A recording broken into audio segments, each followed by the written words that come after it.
Dan tidak hanya prajurit-prajurit putra-putra, tapi Sri Kandi kita juga tidak mau kalah. Sri Kandi kita hadir lengkap di sini. Dari Kowat, Wara, Kowal, hadir semua di sini. Saya terima kasih saudara-saudara sekalian. Juga dari Korps Wanita Kepolisian. Jadi saudara-saudara, semangat inilah yang mendasari. Dan waktu itu saya juga mengatakan, hai para purnawirawan, kawan-kawanku purnawirawan, rekan-rekanku purnawirawan, apa yang kita miliki? Sisa apa yang kita miliki? Fisik sudah menurun. Dulu kawan saya itu Roberto Simbolon itu jago cross country. Iya kan? Saya nggak tahu sekarang masih atau belum. Dulu jagoan semua ini. Iya kan? Nugroho, Ranger. Tapi dulu dia nggak bisa sebut Ranger, Ranger.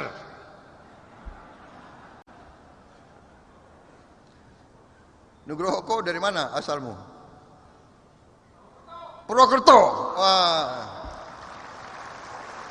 Purwokerto satu kampung sama saya. Kok bisa dari Purwokerto kok ke Amerika itu ya? Ini banyak jagoan. Girhan juga jagoan dulu. Surawahadi jagoan itu. Jadi fisik sudah menurun. Duit, saya kira duit juga nggak terlalu banyak kalian ya. Gimana? Senyum kalian kok senyum? Ya kayak kecut-kecut dikit ya. Senyum agak terpaksa. Benar?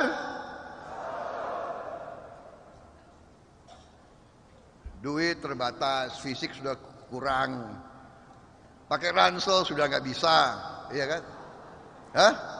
Apa sisa kita? Saya katakan, saudara-saudara, hak kita, milik kita yang terakhir adalah apa? Milik kita yang terakhir adalah penghormatan rakyat kepada kita. Penghormatan rakyat. Penghormatan rakyat kepada prajurit-prajuritnya. Rakyat kita tahu. Kita ingat, saya masih ingat, saya tidak bisa lupa Taruna di Magelang. Kalau kita latihan di lapangan, kita jalan di desa-desa, ini tahun 70-an, rakyat kita masih sangat miskin. Kita masuk desa, kehausan. Rakyat kita yang sangat miskin, sukarela keluar dari rumahnya, yang dindingnya dari gedek, tanahnya masih dari tanah, mereka keluar dari rumahnya, mereka memberi kita minuman teh panas.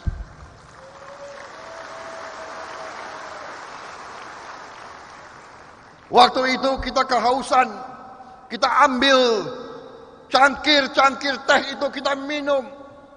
Kita tidak sadar untuk bikin air teh itu, teh panas, dia harus ambil air berapa kilo dia jalan.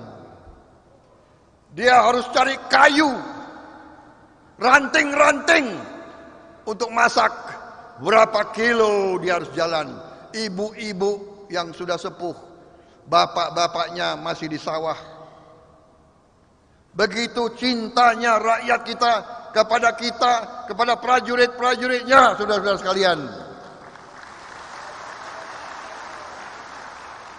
Saya sesungguhnya, saya sesadar-sadarnya, Saya mendapat bintang-bintang ini karena prajurit dan karena rakyat Indonesia.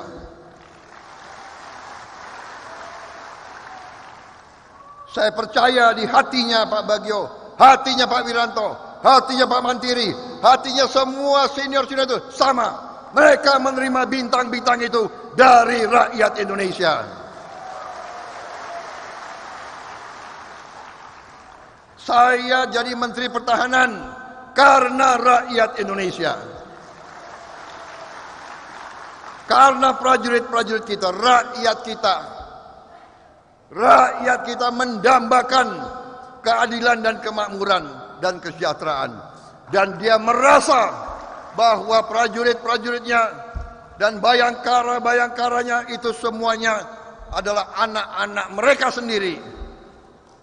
Kita adalah anak kandung dari rakyat Indonesia. TNI dan Polri adalah anak kandung dari rakyat Indonesia, saudara-saudara sekalian. Dan selalu bangsa-bangsa lain selalu akan mengganggu kita. Ini sejarah ratusan tahun. Kenapa? Karena Nusantara adalah kaya. Kita memiliki sumber-sumber alam yang sangat kaya. Dulu rempah-rempah. Kenapa rempah-rempah adalah komoditas yang bersejarah? Karena rempah-rempah waktu itu dibutuhkan untuk mengawetkan makanan. Dulu tidak ada kulkas. Tidak ada apa itu? Kulkas ya? Hah? Ya, peti es. Tidak ada. Jadi kalau kapal-kapal perang mau bertahan 2 minggu, 3 minggu di laut, dia butuh rempah-rempah. Karena itu mereka rebutan ke Indonesia, ke Nusantara waktu itu. Datanglah Portugis, gantian Perancis, Spanyol, Inggris, Belanda, Jepang, semua. Dan begitu kita merdeka, terus-menerus kita diganggu.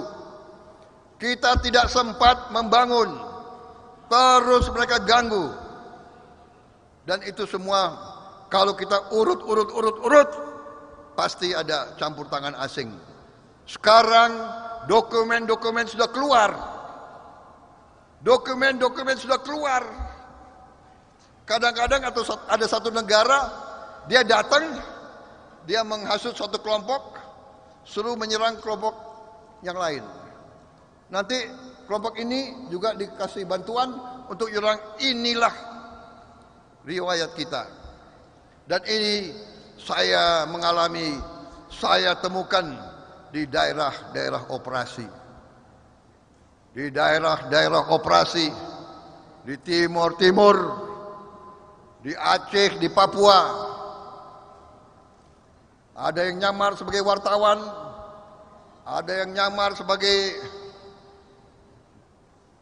macam-macam. Jadi saudara-saudara, hari ini saya ingin menyampaikan supaya saya tidak panjang lebar pidatonya.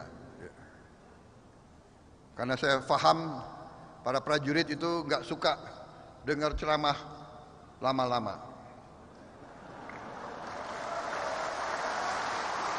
Betul. Kalau kita jadi siswa, kalau dosen sudah terlalu lama bicara, ada yang teriak dari belakang, pas. Iya kan? Liting saya yang paling cepat teriak itu selalu Pak Glenny Kairupan itu. Pas. Tapi sampai sekarang saya belum dengar teriakan pas. Betul? Boleh lanjut? Pak Wiranto boleh lanjut Pak?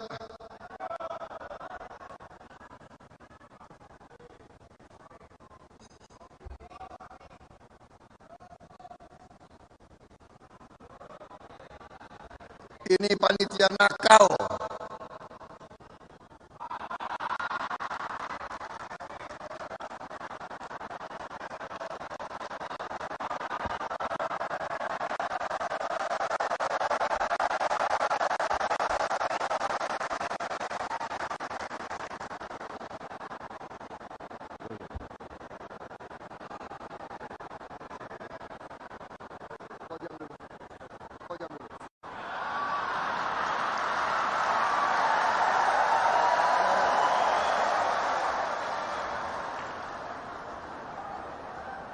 Karena sudah diizinkan Pak Wiranto, ya saya minum dulu Pak.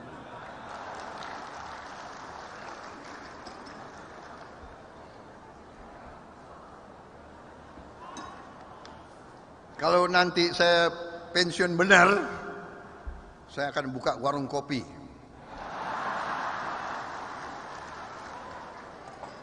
Dengan catatan PPIR tidak boleh datang. Karena tentara itu biasanya nggak bayar. Benar.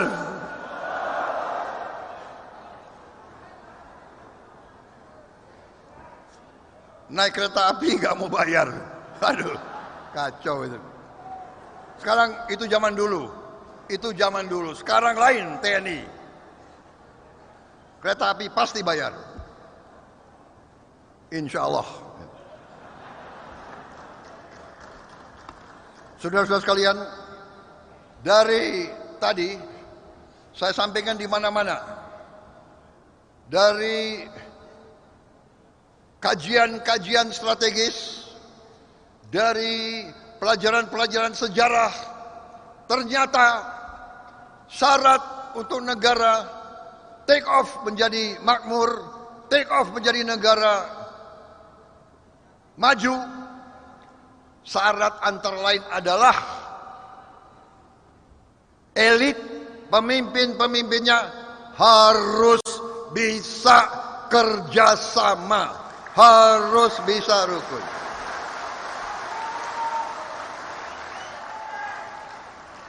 Karena itu saudara-saudara, waktu kemarin 2019 saya ikut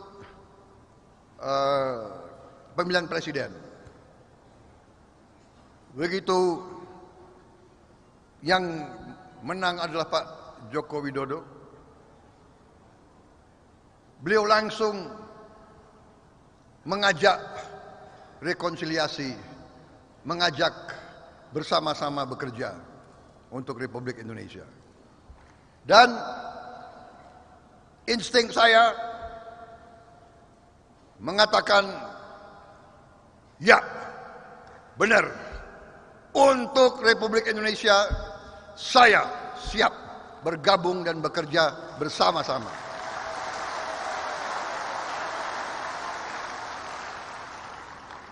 Mengapa? Karena memang saya sudah melihat gejala-gejala yang tidak baik. Ada kekuatan-kekuatan yang selalu senang kalau Indonesia gaduh. Dan mereka sudah membaca sering elit kita ini sering tidak bisa kompak, tidak bisa kerjasama. Iya kan? Karena itu begitu ada ajakan, langsung saya ambil keputusan, ya, saya terima rekonsiliasi dan saya bergabung.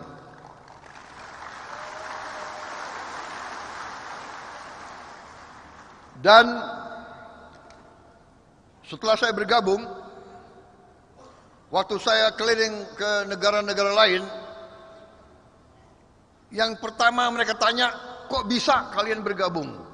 Kok bisa kau bersama Pak Jokowi? Saya katakan, ya memang budaya Indonesia lain dari budaya kalian. Kita bersaing.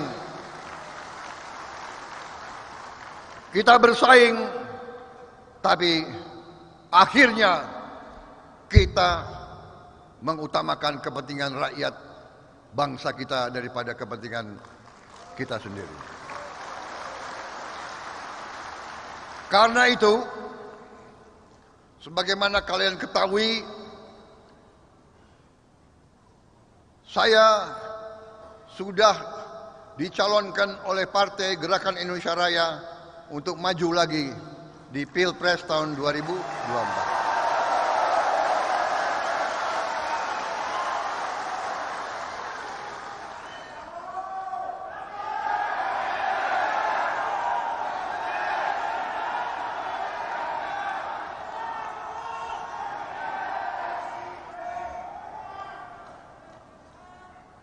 ada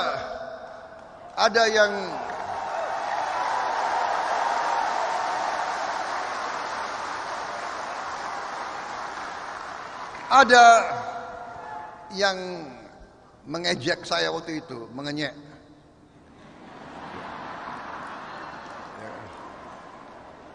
Prabowo ini sudah berapa kali kalah masih mau maju lagi.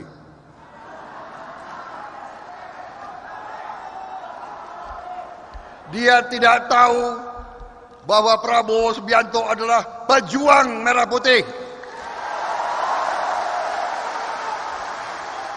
Saya dididik dari hari pertama sebagai prajurit oleh pelatih-pelatih saya, oleh senior-senior saya, oleh angkatan 45. Saya dididik tidak mengenal menyerah.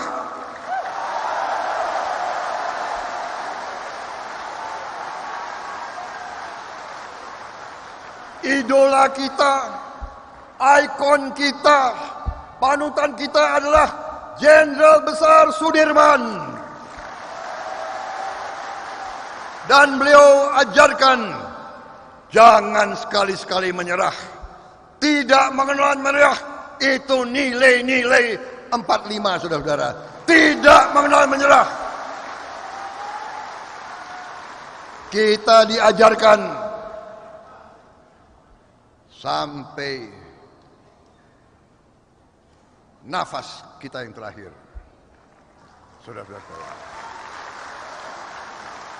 Selama hayat ada di kandung badan, kita berjuang terus sampai titik darah yang penghabisan, saudara-saudara.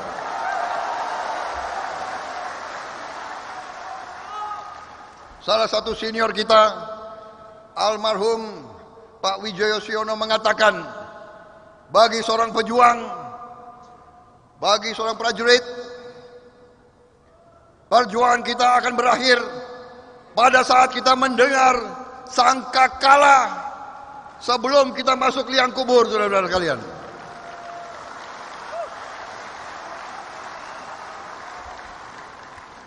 Jadi yang mengenyek saya, yang mengejek saya katakan, Prabowo jatuh tapi Prabowo bangkit kembali.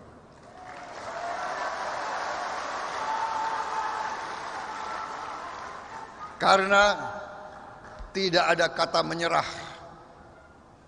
di dalam hati seorang pejuang. Menang kalah biasa.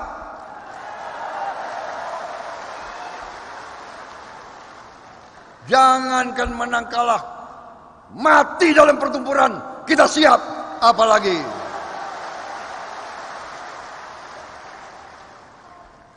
selama hayat masih di kandung badan, selama tenaga masih ada, selama dirasakan kita diperlukan oleh bangsa dan negara, selama kita masih memberi sumbangan, masih mampu memberi sumbangan kepada negara dan bangsa, selama itulah kita harus berjuang dan mengabdi.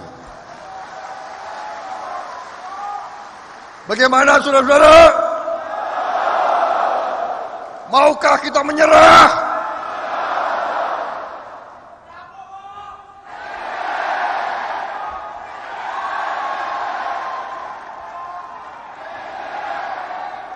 Saudara-saudara, tapi sekarang kita sudah melihat peta dan kita mungkin akan maju sebentar lagi.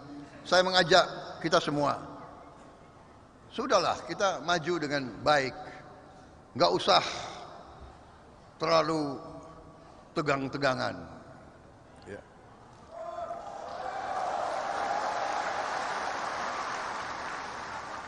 Kita sudah lihat sekarang mungkin pasangan yang sudah dicalonkan, kita lihat mungkin Mas Ganjar Pranowo dan Mas Anies Baswedan. Saya ingin sampaikan, mereka dua-duanya adalah putra terbaik bangsa Indonesia juga.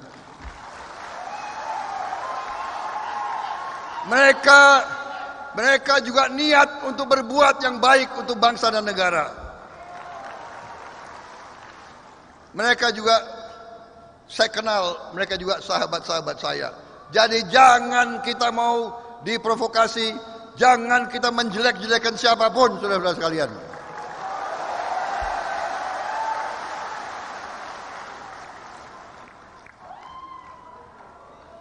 Kita akan bersaing dengan gagasan, kita akan bersaing dengan ide, kita akan bersaing dengan program. Perbedaan tidak ada masalah. Perbedaan tidak ada masalah. Mari kita menjadi bangsa yang dewasa. Marilah kita jadi bangsa yang berjiwa besar. Marilah kita menjadi bangsa yang percaya diri. Bangsa yang tidak mau diobrak-abrik lagi, tidak mau diadu domba lagi, saudara-saudara sekalian.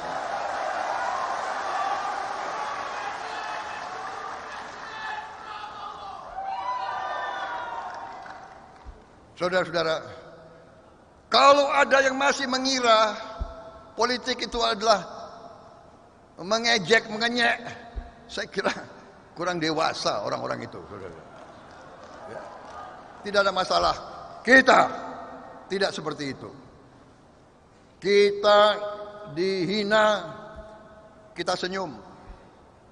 Kita difitnah, kita teguh.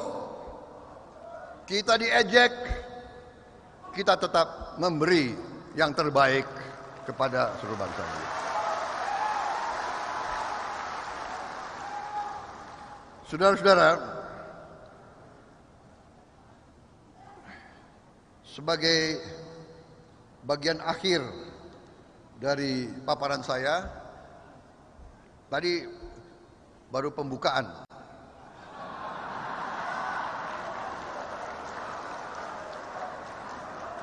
Tapi saya nggak akan terlalu rinci ke inti, karena intinya itu ada 42 slide. Tapi saya langsung saja ya kepada keadaan yang kita hadapi sekarang. Supaya saudara-saudara para pejuang paham benar apa yang kita hadapi sekarang. Saudara-saudara sekalian, Indonesia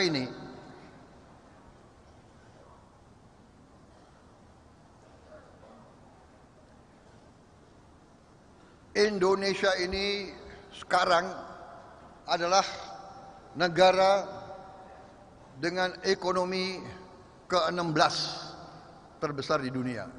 Dari 200 negara, kita ke-16 di dunia.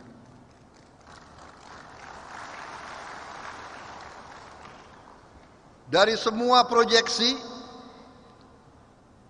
diramalkan bahwa Indonesia sebentar lagi akan menjadi ke-12, kemudian akan menjadi ke-8, dan potensi sebelum 2045 kita bisa menjadi negara ke-4 terbesar ekonomi dunia. Bayangkan, saudara-saudara sekalian, kita menghadapi pandemi COVID. Pernah diramalkan, saya lihat sendiri di CNN, the Indonesian health system is on the verge of collapse. Sistem kesehatan Indonesia di ujung ambruk. Mereka ramalkan kita ambruk. Ternyata kita mampu mengatasi pandemi COVID-19. Kita mampu mengatasi lebih cepat dari banyak negara. Saudara-saudara sekalian. Dan begitu banyak negara yang ekonominya pun ambruk akibat COVID-19. Alhamdulillah. Marilah kita bersyukur ekonomi kita tidak ambruk, ekonomi kita masih bertahan, dan sekarang kita masih bisa mengalami pertumbuhan ekonomi lebih dari 5,3%. Ini luar biasa, saudara-saudara. Banyak negara di sekitar kita diambruk, bangkrut, tidak bisa bayar gaji pegawai.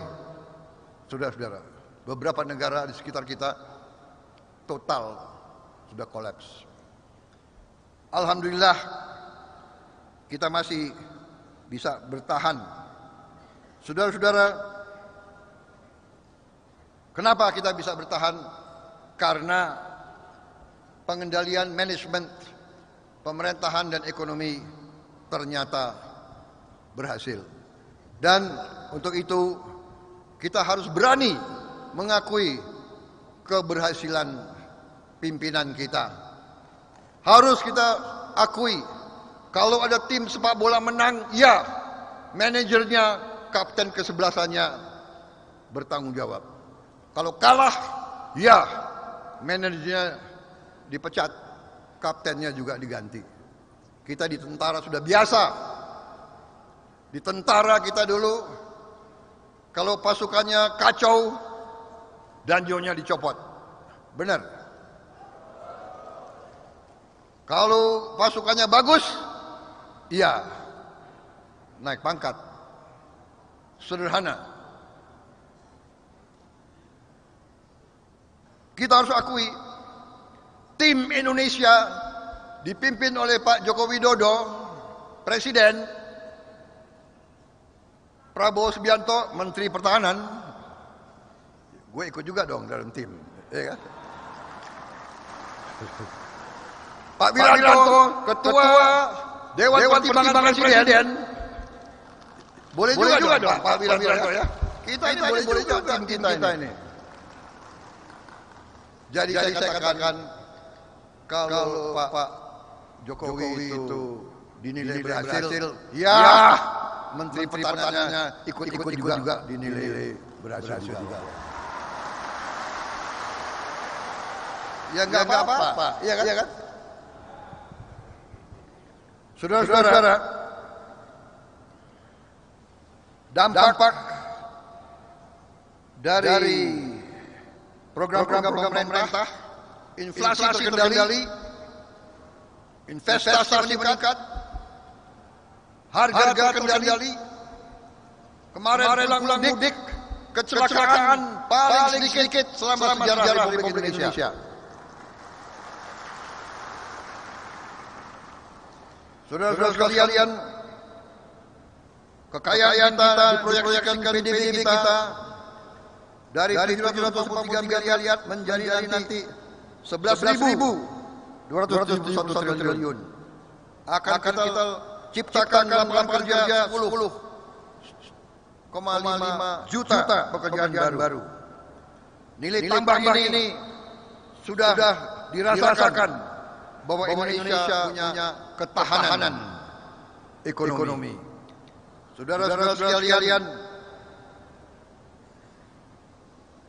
dari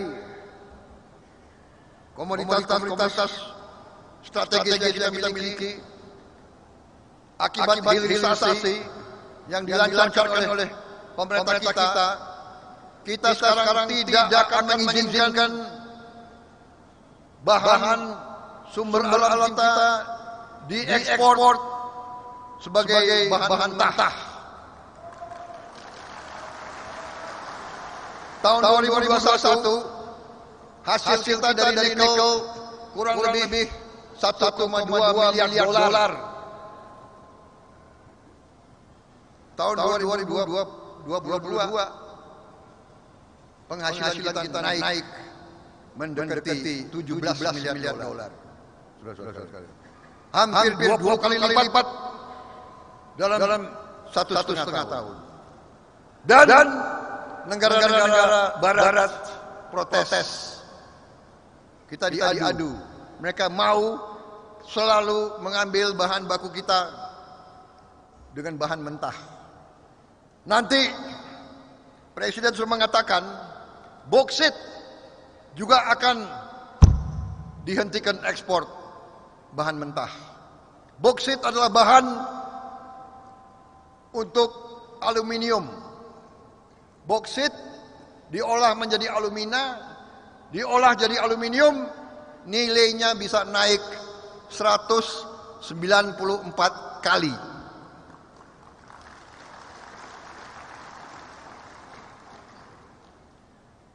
Saudara-saudara sekalian, Indonesia punya boksit nomor 3 di dunia.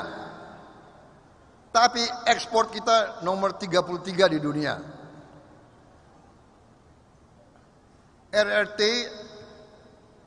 ekspornya adalah nomor 18 bahan baku, tapi dia bisa ekspor aluminium nomor 23 di dunia.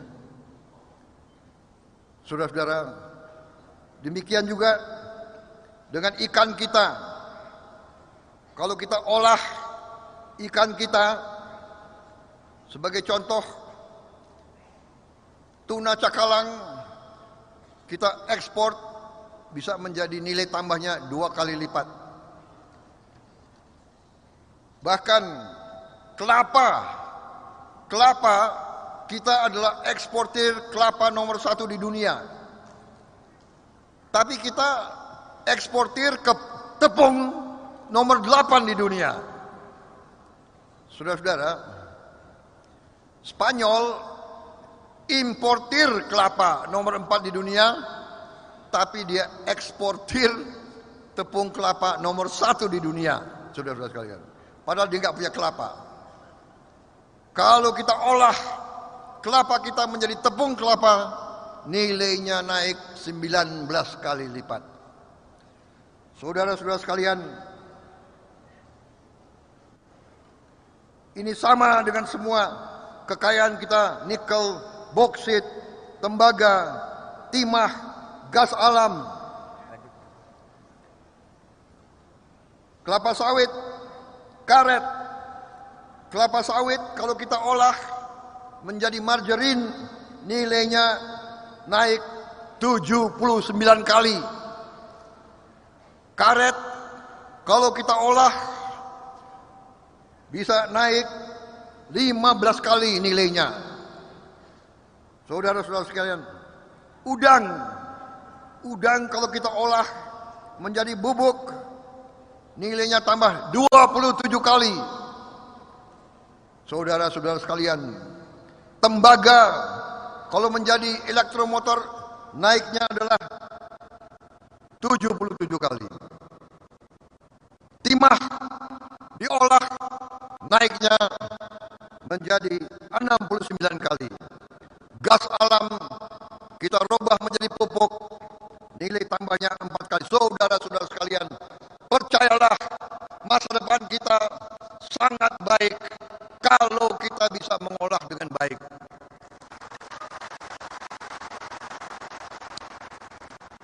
Saudara-saudara sekalian, tadi malam kami dikumpulkan oleh Bapak Presiden, diingatkan oleh Bapak Presiden bahwa Indonesia memiliki peluang. Kita memiliki peluang, tapi kita juga menghadapi tantangan. Nanti mulai tahun 2025, Indonesia mengalami apa yang disebut bonus demografi. Bonus demografi adalah bahwa penduduk yang usianya 15 sampai 64 tahun disebut usia produktif. Itu nanti menjadi 68,3% dari seluruh penduduk. Ini peluang. Ini peluang. Kalau ini bisa kita manfaatkan, kita akan bangkit. Tetapi peluangnya hanya 13 tahun. Dari tahun 25 sampai tahun 38. Ini semua kajian-kajian dari Bank Dunia, dari semua lembaga-lembaga kajian internasional. Karena itu, saudara-saudara sekalian, kuncinya adalah siapapun yang mimpin negara kita dalam 13 tahun akan datang akan menentukan apakah kita mampu menggunakan peluang ini menjadi negara makmur atau kita seperti negara-negara lain. Saudara-saudara sekalian, marilah kita lihat dalam berita di televisi. Sekarang di negara yang kaya seperti Sudan terjadi perang saudara.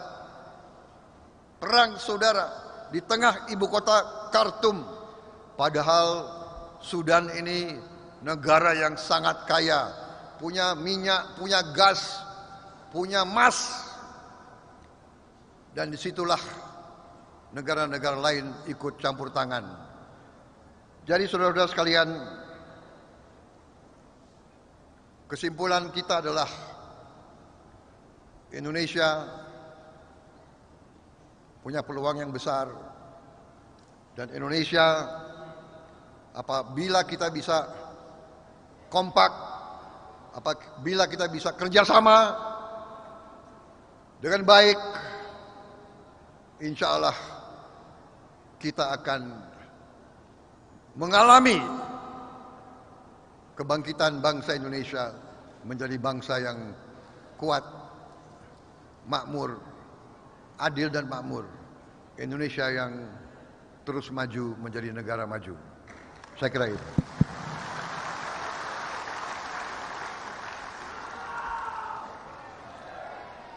Kita lihat sekarang bagaimana prestasinya pemerintah kita di bawah pimpinan Pak Joko Widodo.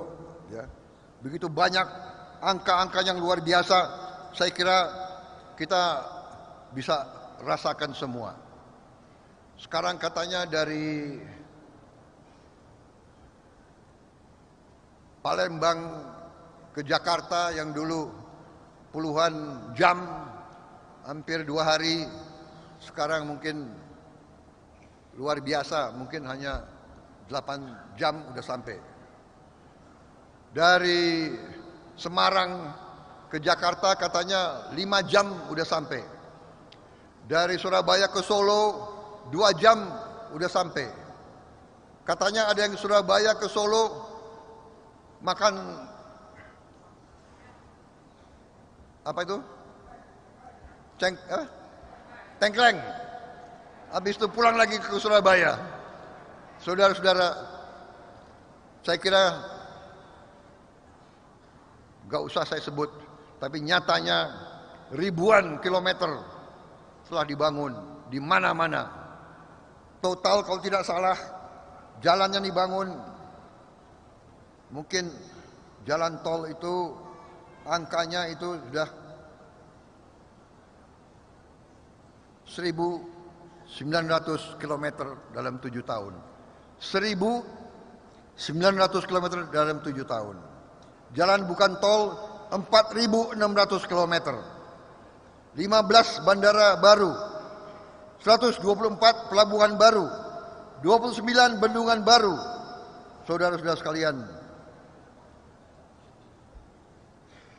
kita optimis, kita gembira. Marilah kita bersama-sama mengamankan pejuang, purnawirawan. Terima kasih dukunganmu, terima kasih kepercayaanmu. Para senior, terima kasih dukungan moral bapak-bapak kepada kami sangat besar artinya. Bapak-bapak dulu adalah guru-guru kami, panutan kami. Sekarang bapak-bapak mendorong kami, dan kami tambah semangat, kami tambah energi, dan kami merasa kembali sebagai harimau-harimau yang siap.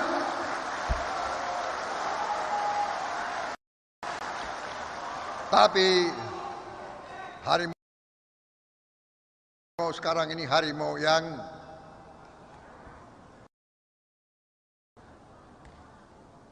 akan mengawal dan menjaga bangsa dan rakyat kita sampai kita sampai ke tujuan.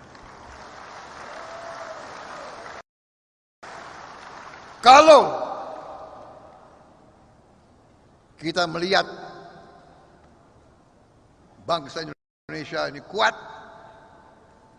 bangsa Indonesia ini sejahtera, bangsa Indonesia ini adil, dan semua merasakan kemakmuran. Jangan hanya segelintir orang saja yang merasakan kemakmuran. Seluruh rakyat Indonesia harus merasakan kemakmuran.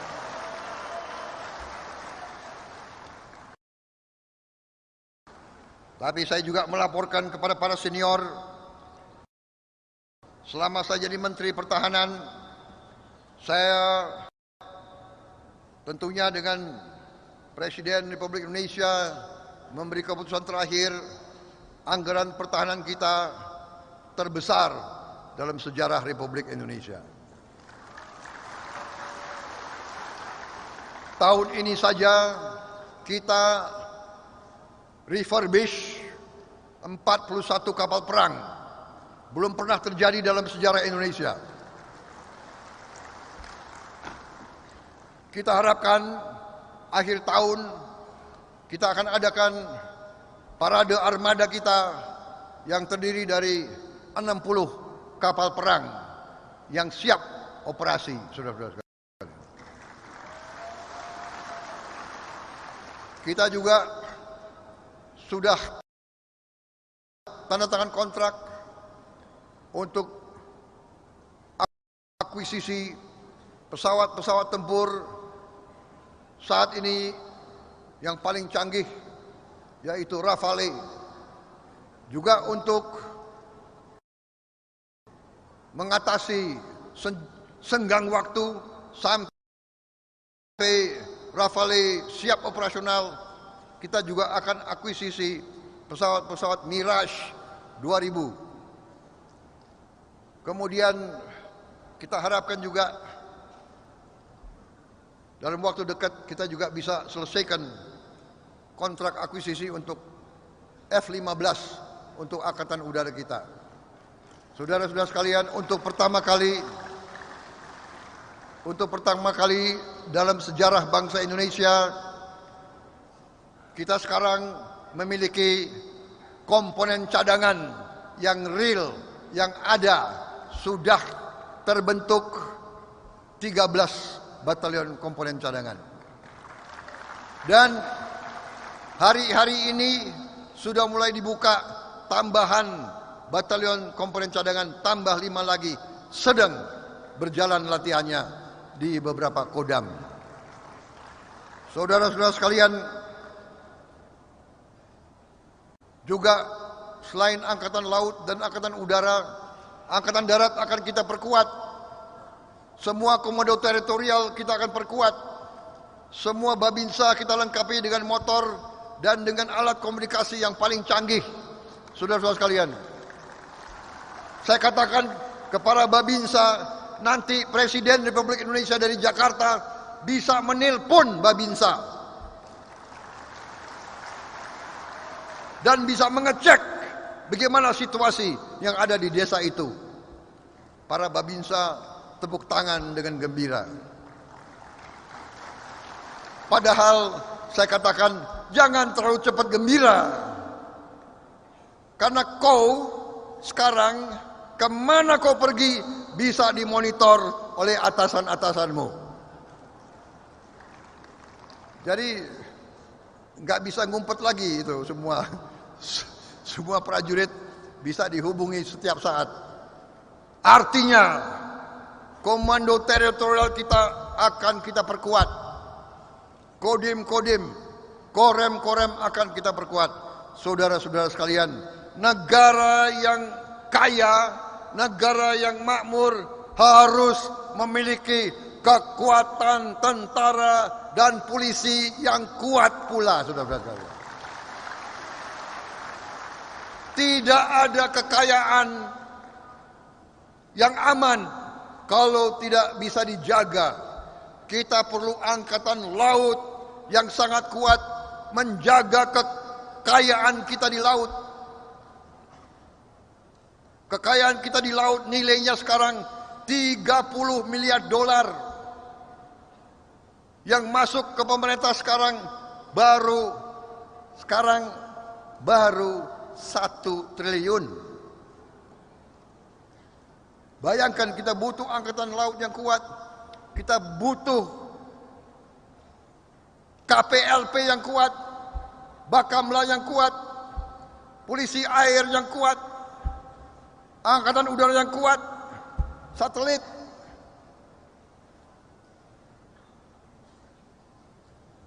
Insya Allah kita akan menjadi negara yang maju. Demikian saudara-saudara.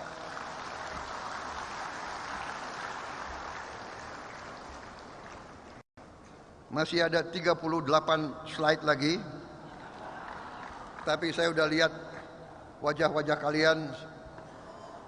Saya kira cukup dari saya. Terima kasih para senior. Semangat luar biasa. Kembali ke daerah masing-masing. Saudara-saudara sudah mengerti apa yang harus dilakukan. Kembali ke daerahmu. Sampaikan pesan-pesan yang baik, sampaikan harapan-harapan yang baik, pelihara kekompakan, pelihara kesejukan, jaga kerukunan, jaga hubungan baik dengan semua pihak. Saudara-saudara sekalian, insya Allah kita menyongsong masa depan yang gemilang.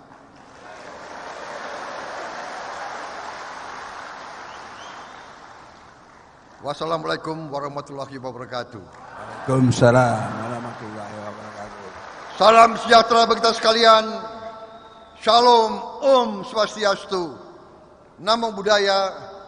Salam kebajikan. Terima kasih saudara-saudara sekalian. Terima kasih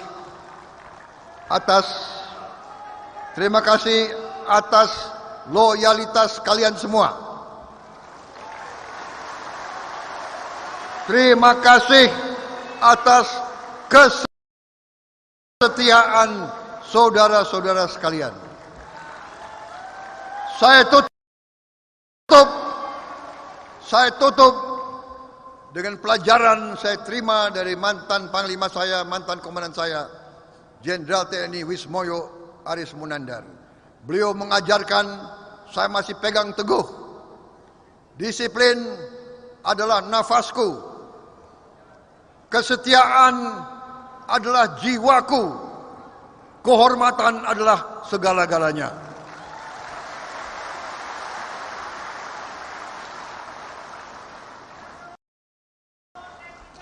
Terima kasih Pak Wiranto atas kesetiaan Bapak. Terima kasih Pak Bagio. Terima kasih Pak Mantiri. Terima kasih senior-senior saya semua. Terima kasih Pak Waro. Terima kasih Pak Muzani Syukur, Pak Hari Sudarno, semua senior, terima kasih. Pak Mulkis, Pak Tamlica Ali, Pak Yakob, semuanya, Girhan Lantara, Pak Jamari, Iwan Bule, Pak Imam Sufaat, Pak Putu Dunia, semua saya sebut-sebut nanti nggak pulang-pulang saudara sekalian. Terima kasih. Dan yang paling terakhir,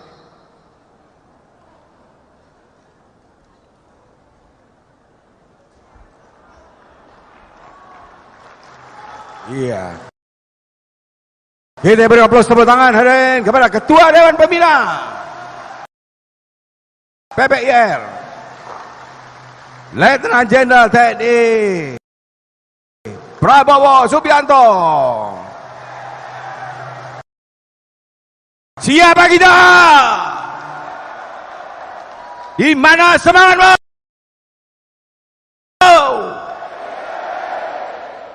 Kita bersatu. Kita bersatu. Indonesia. Indonesia. Indonesia.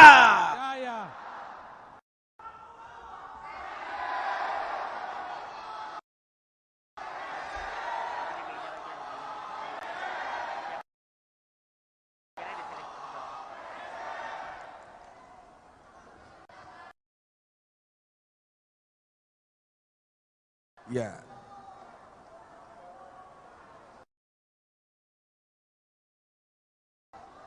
Silakan duduk.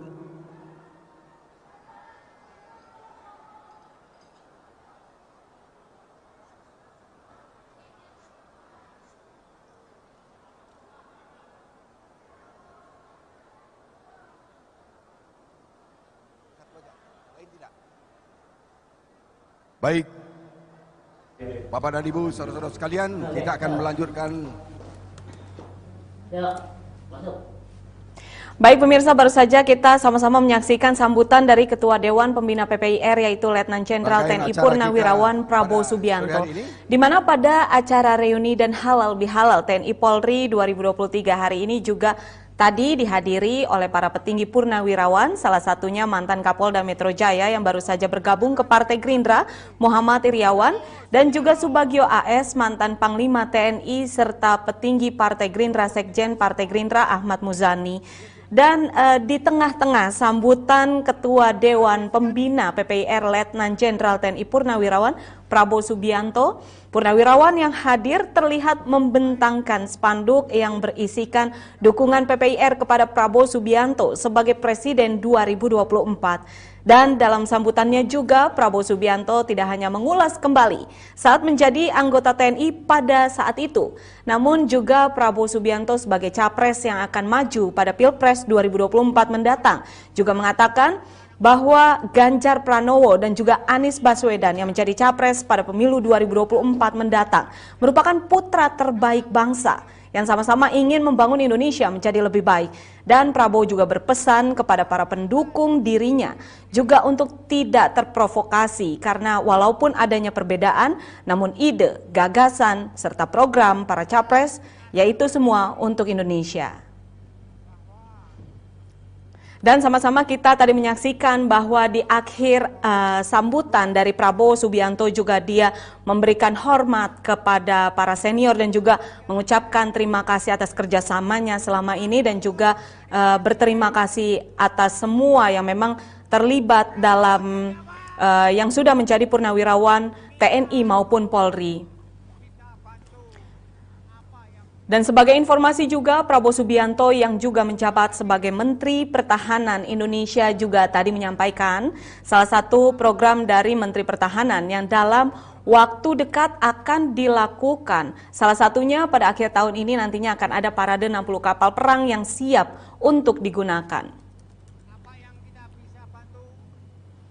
Dan pemirsa, dalam rangkaian acara ini kita juga sudah terhubung dengan salah satu narasumber kita, yaitu Ujang Komarudin sebagai pengamat politik. Selamat sore Pak Ujang.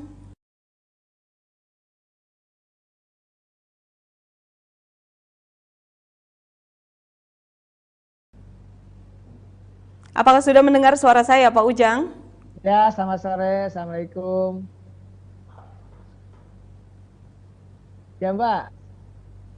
Iya baik.